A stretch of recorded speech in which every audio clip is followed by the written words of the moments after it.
नमस्कार। एक नया टॉपिक शुरू करते हैं कि संख्या में विलोमार्थक संख्या कौन सी होती है। विलोमार्थक संख्या यानी विलोम वाली, विपरीत वाली, अपोजिट वाली।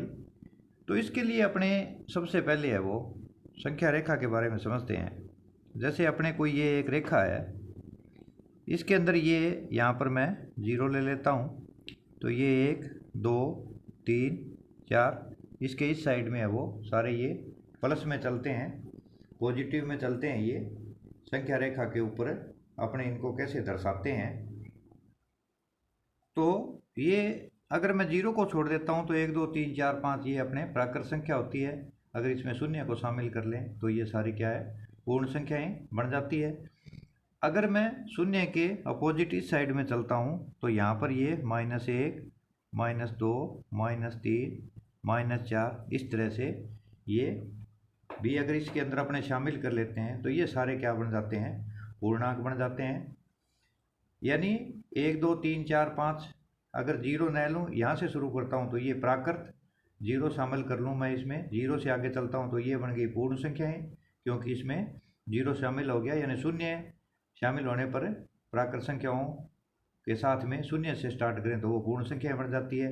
अगर मैं इसके अपोजिट दूसरी दिशा में चलता हूँ, माइनस में लेता हूँ, तो ये सारे जो है माइनस वाले, शून्य से लेकर के प्लस वाले, ये सारे क्या कहलाते हैं, पूर्णांक कहलाते हैं। अब इसके अंदर अपने ज्ञात करना है कि विलोमार्थक संख्या कौन सी होती है, यानी विलोम वाली, विपरीत वाली कौन सी होती है। तो विलोम का यहाँ पर मतलब क्या है कि जैसे अपने यहाँ पर अपने ध्यान दें कि जैसे मैं यहाँ पर ये 3 लेता हूँ, तो 3 को हमें शून्य तक आना है। 3 से शून्य तक आने के लिए तो मुझे एक स्टेप ये चला मैं, फिर दूसरा चला और फिर तीसरा चला, यानी शून्य तक पहुँचने में मुझे 3 कदम वापस चलना पड़ा। अब मैं अगर इस साइड में 3 कदम और चलता हूँ तो ये 1 कदम और ये दूसरा कदम और ये तीसरा कदम, तब मैं कहाँ पर आ गया, ये -3 पर आ गया।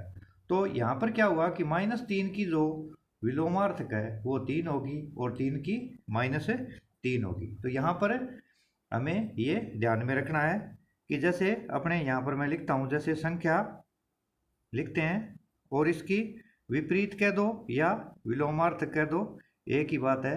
विपरीत या विलोमार्थक कौन सी होती है, तो जैसे यहाँ पर 1 है तो 1 की विपरीत क्या हो जाएगी, -1 हो जाएगी, क्योंकि यहाँ पर 1 है। 1 के लिए मुझे 0 पर जब मैं आऊँगा तो 1 स्टेप चलूँगा और फिर मैं 1 स्टेप और चलूँगा तो -1 आ जाऊँगा। यानी हमें 0 को आधार मान करके मध्य में 0 लेकर के हमें चलना है। इसी तरह से अगर -1 की पूछे संख्या -1 हो तो -1 यहाँ पर है, तो मैं पहले यहाँ पर आया 1 स्टेप और फिर मैं 1 स्टेप और चलता हूँ यहाँ पर तो मैं 1 पर आ जाता हूँ। तो 1 की विपरीत -1 और -1 की विपरीत संख्या क्या हो जाएगी, 1 हो जाएगी।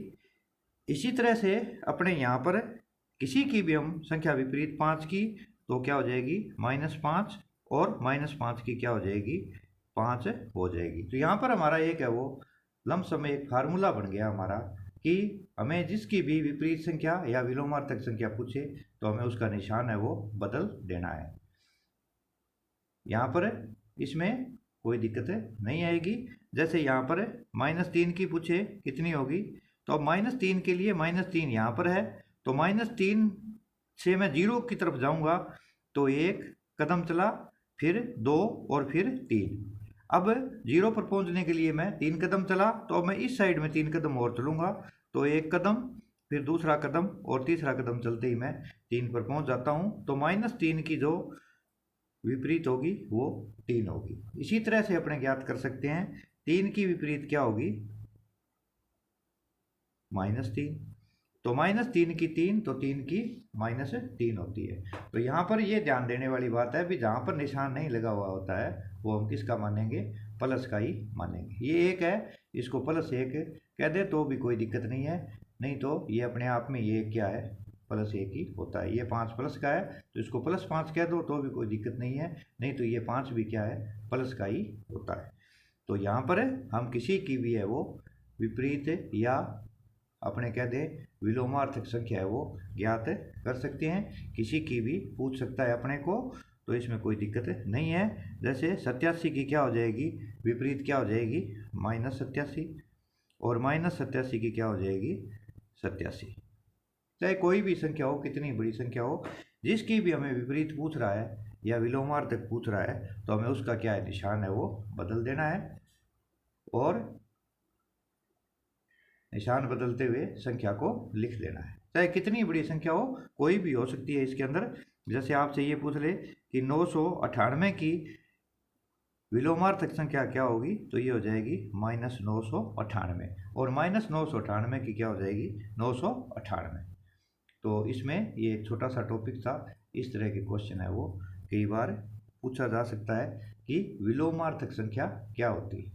अगर हमारे ध्यान में नहीं होता है तो हम उस प्रश्न का उत्तर है वो ठीक ढंग से नहीं दे सकते हैं। तो अपने संख्या वाले पार्ट में है वो मैंने समझाने का प्रयास किया है कि छोटी छोटी बातों को अपने अगर ध्यान में रखेंगे और इनका गहराई से अध्ययन हम करेंगे तो हमें कोई दिक्कत नहीं आने वाली, क्योंकि श्योर ट्रिक है वो। जब तक हमारा बेसिक कंसेप्ट क्लियर नहीं होगा तब तक श्योर ट्रिक है, मैं तो नहीं मानता कि वो किसी काम की है। श्योर ट्रिक में हमने जितना समय बर्बाद करते हैं उससे ज़्यादा है कि हम अपना बेसिक कंसेप्ट है वो क्लियर करें। अगर जब तक बेसिक चीज़ें क्लियर नहीं होगी तब तक श्योर ट्रिक है वो किसी काम की नहीं होती। इसलिए हमारा सबसे पहले गणित के अंदर बेस है वो मजबूत होना चाहिए। जब बेस मजबूत होगा यानी हमारा गणित का बेसिक कंसेप्ट अगर क्लियर है तो गणित में हम कभी भी आगे नहीं दिक्कत महसूस करेंगे और न ही दिक्कत आएगी। इसी के साथ आज का ये टॉपिक मैं यहीं पर समाप्त करता हूँ। धन्यवाद।